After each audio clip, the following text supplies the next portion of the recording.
പഞ്ചാബിലെ മൊഹാലിയിൽ 6 നില കെട്ടിടം തകർന്നു വീണ് 2 പേർ മരിച്ചു. 5 പേർ കുടുങ്ങിക്കിടക്കുന്നതായി സംശയം. രക്ഷാപ്രവർത്തനം പുരോഗമിക്കുകയാണ്. രേഷ്മ ശാന്താശാകുനുണ്ട് നാഷണൽ ഡെസ്കിൽ നിന്ന് വിശദാംശങ്ങളുമായി. രേഷ്മ, എത്തരത്തിലാണ് ഇങ്ങനെ ഒരു അപകടമുണ്ടായത്? കൂടുതൽ പേർ കുടുങ്ങിക്കിടക്കുന്നുണ്ട് എന്നുള്ളതാണോ?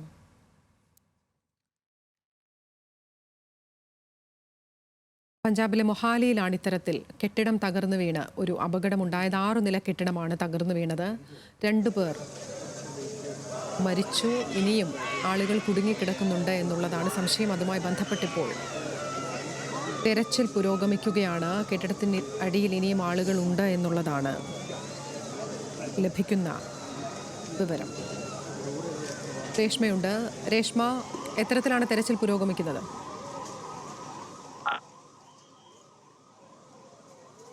സംഭവിച്ചിരിക്കുന്നത് ഇന്നലെ രാത്രിയോടുകൂടിയാണ് പഞ്ചാബിൽ ബഹുനില കെട്ടിടം തകർന്നു വീണത്. പഞ്ചാബിലെ മൊഹാലിയിലുള്ള 6 നില കെട്ടിടമാണ് തകർന്നു വീണത്. അപകടത്തിൽ ഇന്നലെ 20 വയസ്സുകാരിയായ ഒരു പെൺകുട്ടിയെ രക്ഷപ്പെടുത്തിയെങ്കിലും അവർ രാത്രിയോടെ മരിച്ചിരുന്നു. ഹിമാചൽ പ്രദേശിൽ നിന്നുള്ള തിയോഗ സ്വദേശിയായ ദൃഷ്ടി വർമ്മ എന്ന യുവതിയാണ് ഇന്നലെ രാത്രി അപകടത്തിൽ മരിച്ചത്.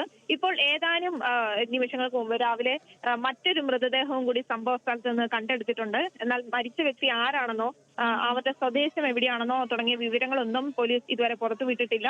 അതുപോലെ രക്ഷപ്പെടുത്തിയ മറ്റൊരാൾ ആശുപത്രിയിൽ ഗുരുതരാവസ്ഥയിൽ തുടരുന്നുണ്ട്.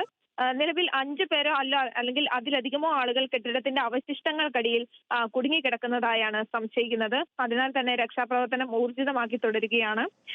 ഇന്നലെ രാത്രി ജില്ലാ ഭരണകൂടത്തിന്റെ നേതൃത്വത്തിൽ പ്രാഥമിക രക്ഷാപ്രവർത്തനം ആരംഭിച്ചിരുന്നു. പിന്നീട് ഇന്ത്യൻ ആർമിയും ദേശീയ ദുരന്ത നിവാരണ സംഘവും സംഭവ സ്ഥലത്ത് എത്തിച്ചേരുകയും ചെയ്തു.